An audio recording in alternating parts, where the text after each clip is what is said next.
Assalamualaikum warahmatullahi wabarakatuh. Alhamdulillahi rabbil alamin. Wassalatu wassalam ala nabiyyina Muhammad wa ala alihi wa ashabihi ajma'in, amma ba'd.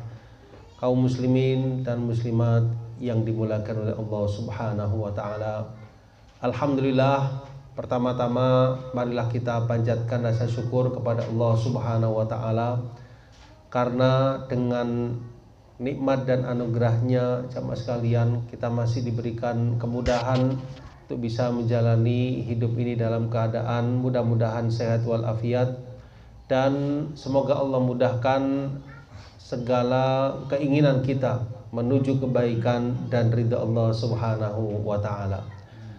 Di pertemuan yang berbahagia ini, di awal-awal dari bulan Safar tahun 1446 Hijriah, insyaallah kita akan membahas sebuah judul, yaitu 10 kiat mensucikan jiwa, 10 kaedah dalam mensucikan jiwa, yang mana judul ini kita sarikan teman sekalian dari salah satu kitab para ulama yang berjudul Ashru Qawaid fi Tazkiyatin Nafs. Ashru Qawaid fi Tazkiyatin Nafs, ya, 10 kaedah dalam pensucian jiwa. 10 kaedah untuk mensucikan jiwa. Ya, buku ini ditulis oleh Fadilatul Syekh Abdul Razak Ibnu Abdul Muhsin Al-Badr, ghafarallahu lahu wa liwalidayh, ya, salah seorang ulama yang masih hidup di masa sekarang, dan beliau adalah putra seorang ulama yaitu Syekh Abdul Muhsin Al-Badr. Di antara kitab-kitab beliau yaitu Syekh Abdul Razak hafizahullah, kitab yang insyaallah kita akan mempelajarinya. Tentu kita akan menyederhanakan, ya, apa yang beliau sampaikan dalam kitab ini mengingat terbatasnya waktu. Disampaikan di awal dari kitab ini sahabat sekalian, yaitu tentang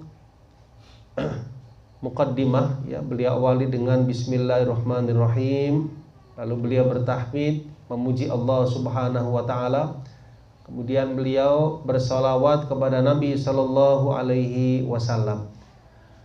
Lalu beliau menyatakan fan nafsul lati baina jambai al insan amruha azim wa sya'nuha kabir.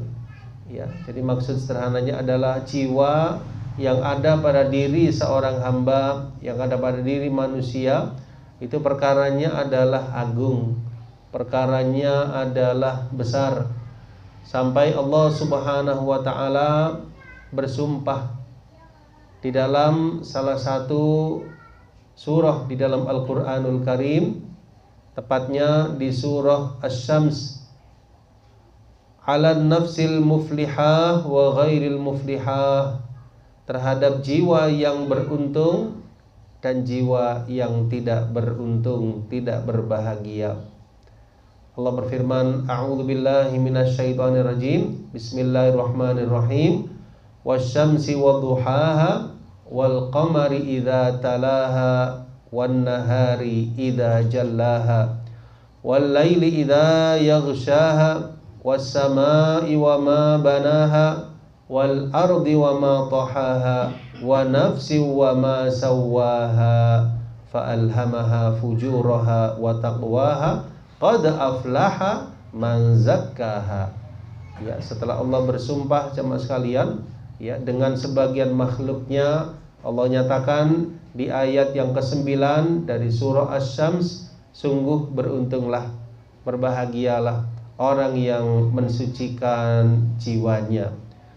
Wa qad khaba man dassaha, dan sungguh merugilah orang yang mengotori jiwanya.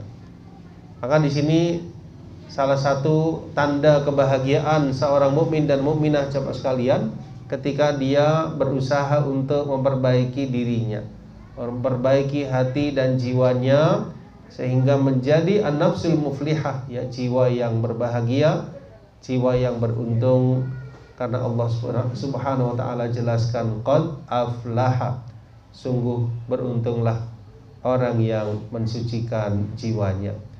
Wa qad khaba man dassaha, dan sungguh merugilah orang yang dassaha, ya, mengotori dan menodai jiwanya. Ya, dijelaskan oleh beliau jemaah sekalian bahwasanya qad aflaha man zakkaha. Ya, aslu zakah, ya, dari kata zakkaha, mensucikan jiwanya. Jadi asal dari az-zakah di sini adalah az-ziyadah fil khair, ya, tambahan, ya, dalam kebajikan. Wal muradu bil ayati huna anna man sa'a fi tazkiyati nafsih, ya, yang dimaksudkan ayat yang mulia tersebut orang yang berusaha untuk mensucikan jiwanya, membersihkan hatinya, memperbaiki jiwanya, berusaha untuk ketinggian jiwanya, ya, dengan memperbanyak, ya, ketaatan-ketaatan, memperbanyak kebajikan-kebajikan, menjauhi hal-hal yang dilarang, keburukan maupun hal yang sifatnya dosa dan kemaksiatan, tahaqqaqa falahu, maka terrealisasilah kebahagiaannya. Saya ulangi, orang yang berusaha untuk mentazkiyah jiwanya, memperbaiki jiwanya dengan cara memperbanyak ketaatan-ketaatan, kebajikan-kebajikan, menjauhi yang dilarang, tahaqqaqa falahu, maka dia telah merealisasikan kebahagiaannya. Insya Allah akan menjadi orang yang berbahagia. Kemudian di ayat selanjutnya wa qad khaba man dassaha, ya, di surah yang sama di ayat selanjutnya, dan sungguh merugilah orang yang dassaha, ya, di situ ada fiil dassaha, ya, dassaha asal dari tadsiyah sama sekalian. Tadsiyah yang merupakan masdar, ya, dari dassa. Tadsiyah adalah al-ikhfa, ya, menyamarkan, menyembunyikan. Fal'asi qad akhfa nafsahu al-karimah, ya, sehingga orang yang menodai jiwanya, dia bermaksiat kepada Allah Subhanahu wa taala, pada hakikatnya akhfa nafsahu, dia menyembunyikan jiwanya yang mulia, ya, mestinya jiwanya apa? Mulia, mestinya jiwanya baik, ya, jiwanya mencerminkan, ya, ibadah kepada Allah, taqarrub kepadanya, amal-amal yang baik, tapi dia sembunyikan, dia samarkan. Yang tampak daripadanya adalah sebaliknya, yaitu apa jemaah sekalian? Fi'lil atham, ya, perbuatan-perbuatan dosa. Wa tamaraha birradail wal khasais, ya, dia penuhi dirinya dengan radail, ya, kehinaan-kehinaan dan hal-hal yang sifatnya rendah dari perbuatan dosa maupun kemaksiatan. Artinya orang tersebut merugi. Mestinya dia jiwanya mulia, ya, dengan iman, dengan takwa, dengan amal soleh. Dia sia-siakan kesempatan tersebut, dia justru menerjang apa? Hal-hal yang sifatnya dzunub, ya, dosa dan kemaksiatan. Akhirnya dia khaba, dia merugi karena dia dassaha, menodai, mengotori jiwanya. Sehingga jiwanya sorot nafsan dani'a wadi'ah munhatto, ya, sehingga jiwanya menjadi apa? Rendah. Jiwanya menjadi apa? Munhatto, ya, jatuh. Wastahaqqat bidzalikal khaiba wal khusran, ya, dia berhak, layak mendapatkan kerugian, ya, mendapatkan apa? Kecelakaan, kerugian, wal iyadu billah. Berarti kesimpulannya ada dua, ya, sama sekalian. Ada yang golongan manusia yang aflaha man zakkaha, mensucikan jiwanya, dia beruntung. Dan ada sisi yang lain, golongan yang menodai jiwanya sehingga menjadi khaba, menjadi rugi, menjadi celaka. Ya, tentu kita di sini berusaha termasuk golongan ayat yang qad aflaha man zakkaha, mensucikan, berusaha terus memperbaiki jiwa dan hati kita. Kemudian lebih lanjut jemaah sekalian, sebelum kita masuk kepada kiat-kiatnya, kaidah-kaidahnya, beliau jelaskan di muqaddimah, Fan nufusus syarifah la tarda minal asya illa bi'a'laha wa afdaliha wa ahmadiha akibatan. Ya, jadi jiwa yang mulia itu apa cirinya, apa tandanya sama sekalian? Di antara tandanya, kalau kita ingin tahu ya, apakah jiwa kita di atas kebaikan, kemuliaan, jiwa yang suci sama sekalian, maka di antara sifatnya yaitu jiwa tersebut tidak ridho kecuali dengan sesuatu yang paling tinggi, paling afdal, paling terpuji akibatnya. Artinya dia tidak ingin untuk melakukan perbuatan kecuali yang baik, perbuatan yang bernilai pahala, perbuatan yang diridhoi oleh Allah Subhanahu wa ta'ala. Berarti jiwanya itu enggak condong kecuali dia arahkan kepada apa? Keutamaan, kepada fadilah, ya, kepada iman, kepada tauhid, kepada takwa, kepada amal soleh. Tergerak hatinya untuk melakukan yang sifatnya menuju apa yang disyariatkan dalam agama. Sebaliknya an-nufusud daniyah, ya, jiwa yang rendah jemaah sekalian, tahumu haulad danaat, ya, dia bergumam, ya, berkecimpung, ya, berkisar, ya, di antara hal-hal yang sifatnya rendah. Dicontohkan di sini seperti dzubab, ya, dzubab itu lalat. Yang mana lalat itu sukanya pada apa? Aqdar, ya, sukanya pada kotoran, pada sampah dan semisalnya. Lalat itu sukanya yang enggak baik. Fan nafsus syarifatul aliyah la tarda bidzulmi, ya, sehingga jiwa yang baik, jiwa yang mulia, yang tinggi tidak ridho di antaranya dengan adzulm, kedzaliman. Ya, kalau dia tidak ridho berarti dia menjauhi, dia enggak melakukan. Fawahish, perbuatan-perbuatan keji, dia tidak suka, tidak ridho, berarti dia tidak melakukan. Sariqah, ya, dicontohkan di sini, dia tidak ridho terhadap sesuatu yang sifatnya sariqah, ya, mencuri atau khianat dan semisalnya. Karena jiwanya lebih, ya, kata beliau, akbar, ya, lebih mulia, lebih besar daripada itu semua, dan jiwanya melebihi hal-hal yang sifatnya rendah tadi. Sebaliknya, wan nafsul mahinatul haqira al khasisa biddiddi min dzalik. Sebaliknya, jiwa yang rendah, jiwa yang hina, sebaliknya, ya, berarti dia suka hal-hal yang sifatnya ke arah dosa, kemaksiatan, apa-apa yang dilarang oleh Allah Subhanahu wa ta'ala. Fakullu nafsin tamilu ila ma yunasibuha wa yusakiluha, ya, sehingga setiap jiwa itu condong kepada apa yang mencocokinya. Ya, jiwa itu condong kepada apa yang menjadi tabiatnya, sesuai dengannya. Kalau jiwanya baik, ya berarti suka yang baik, ya, melakukan yang baik.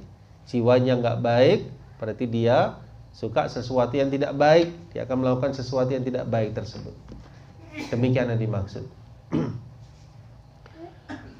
Maka walamma kana tazkiyah an-nafs bihadhil ahamiyah wajaba ala kulli muslimin nasihin li nafsi an yu'na biha inayatan faiqah, ya, karena tazkiyatun nufus, ya, demikian urgennya, demikian pentingnya, maka sudah wajib atas diri setiap muslim, ya, untuk apa? Memperhatikan masalah pensucian diri, pensucian jiwanya dengan perhatian yang sangat, dengan perhatian yang kuat, dengan perhatian yang lebih, dan dia hendaknya bermujahadah, ya, bermujahadah, ya, di dalam hidupnya untuk merealisasikan tujuan yang terpuji tadi, supaya apa jemaah sekalian, liyufliha fi dunyahu wa ukhrah, supaya dia beruntung, berbahagia dunia dan akhiratnya. Karena Allah telah menjamin qad aflaha man zakkaha. Wa yan'am bisa'adatil haqiqiyah, dia juga akan mendapatkan kenikmatan dengan kebahagiaan yang hakiki sifatnya.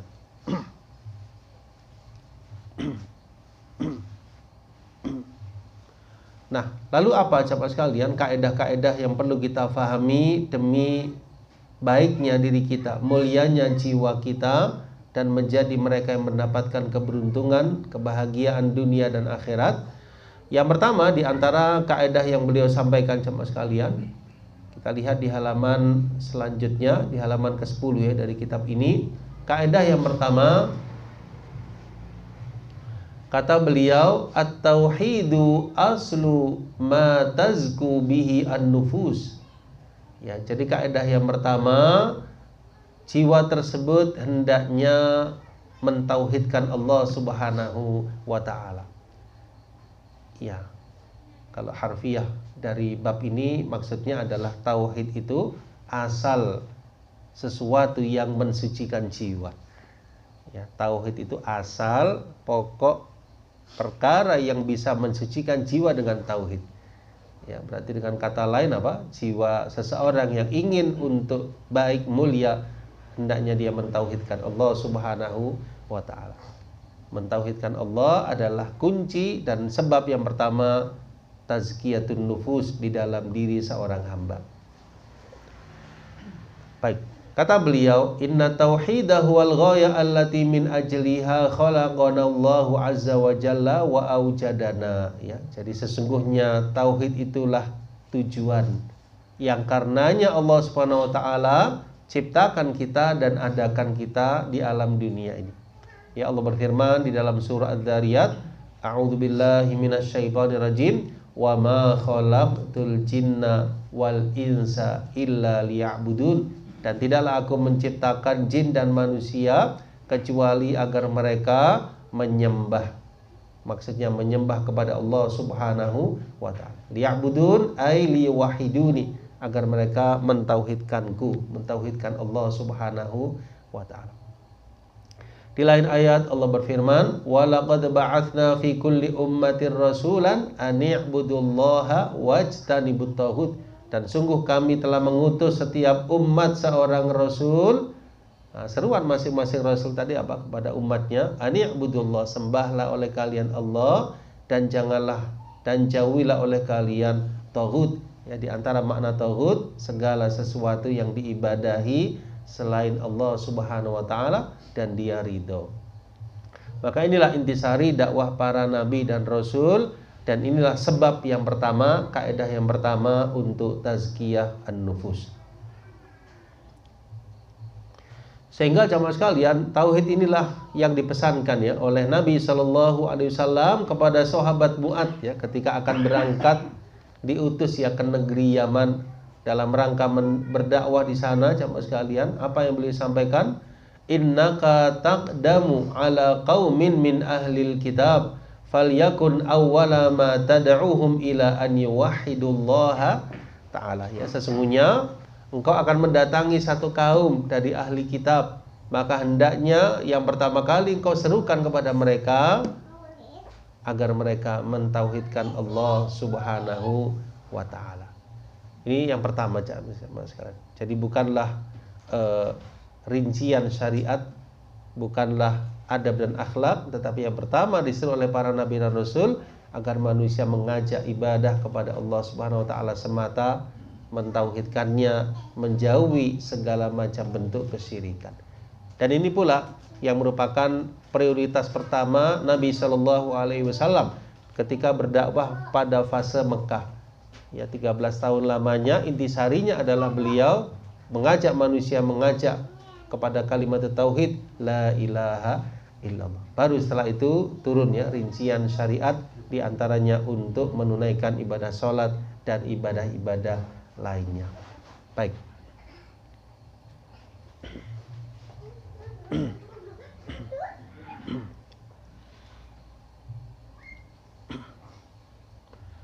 Dinukilkan dari perkataan Imam Ibnu Taimiyah rahimahullahu taala, di mana beliau menyatakan hiya tauhid wal iman alladzi bihi yazku al-qalb.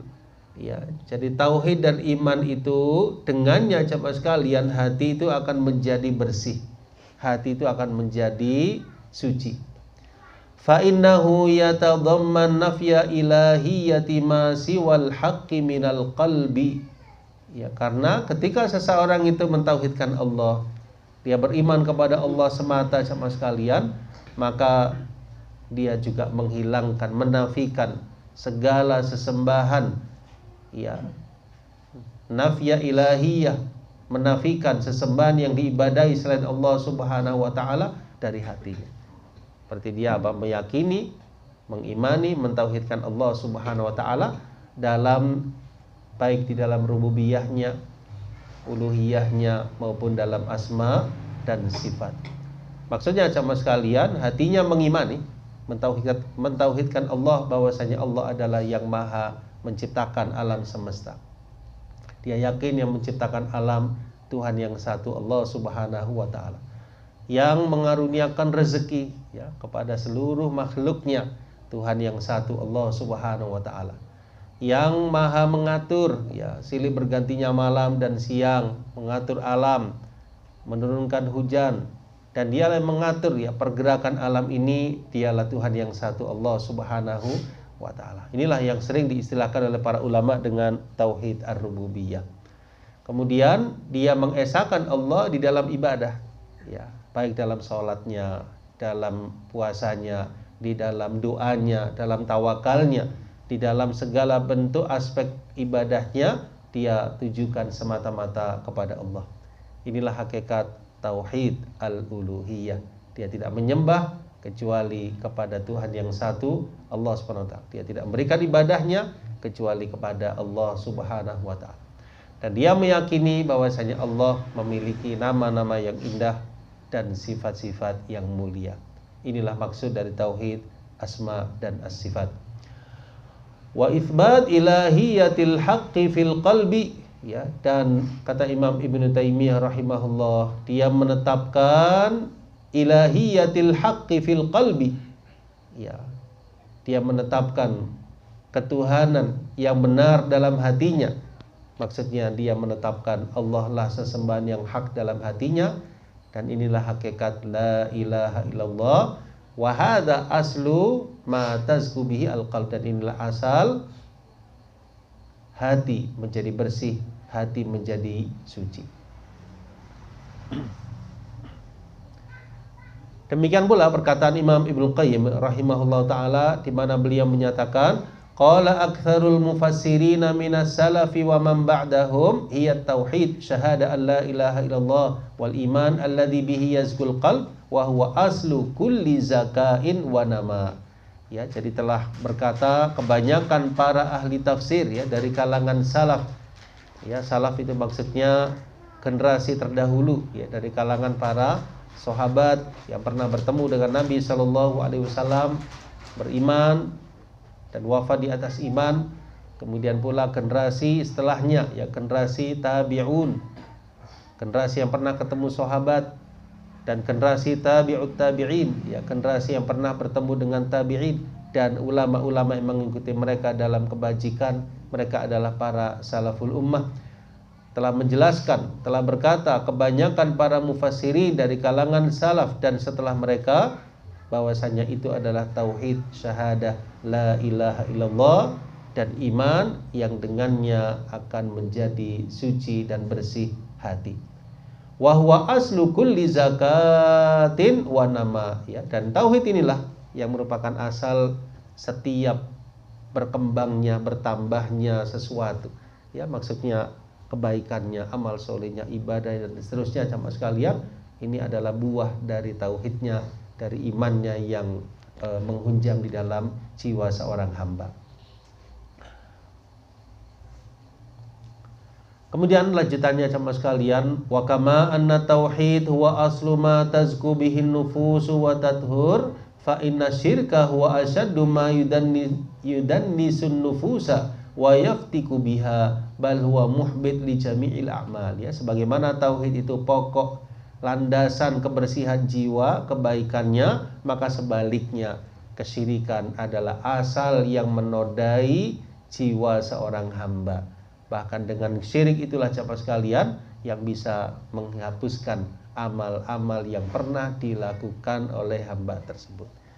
Ya, di sini dikutipkan ya firman Allah Subhanahu wa taala oleh beliau, walaqad uhiya ilaika wa ilal ladzina min qablika la in asyrakta la yahbatanna amaluka wa la takunanna minal khasirin.